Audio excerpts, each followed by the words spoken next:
Pakistan international airlines यानी PIA की 100% हिस्सेदारी बिक रही है। 23 दिसंबर को एयरलाइंस को खरीदने के लिए 3 कंपनियां बोली लगाएंगी। पाकिस्तानी सेना भी इसका कंट्रोल पाने की फिराक में है। पीआईए बिकने के बाद ही आईएमएफ लोन की अगली किस्त जारी करेगा। नमस्ते, मैं हूं आदित्य। आईएमएफ ने लोन के लिए एयरलाइंस बेचने की शर्त क्यों रखी और पाकिस्तानी सेना इस एयरलाइंस में इतना इंटरेस्टेड क्यों है, जानेंगे आज के एक्सप्लेनर में। पीआईए 2 दशकों से घाटे में चल रही है। इस पर करीब 78,000 करोड़ पाकिस्तानी रुपए का कर्ज है।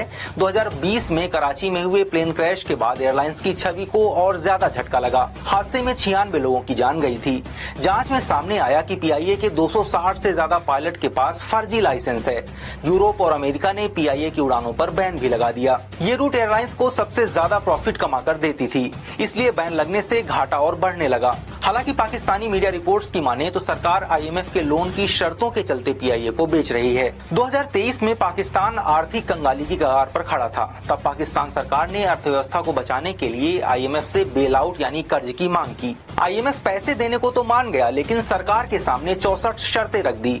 इनका पालन करके पाकिस्तान को कुछ जरूरी बदलाव करने हैं। जैसे पाकिस्तान को फिस्कल डेफिसिट यानी खर्च और कमाई के अंतर को कम करना है, रेवेन्यू कलेक्शन यानी देश की आय को बढ़ाना है, घाटे में चल रही सरकारी कंपनियों का निजीकरण करना है, देश के सभी अधिकारी अपनी संपत्तियों की जानकारी पब्लिक करें और सरकार और प्राइवेट सिस्टम में भ्रष्टाचार को कम करना है। आईएमएफ का मानना है कि पीआईए जैसे घाटे में चल रही कंपनियां उनके खराब अर्थव्यवस्था का कारण है। पाकिस्तान इन सभी शर्तों को मानने के लिए तैयार हो गया है।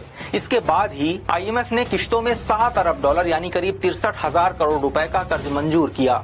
अब तक पाकिस्तान को 30,000 करोड़ रुपए मिल चुके हैं।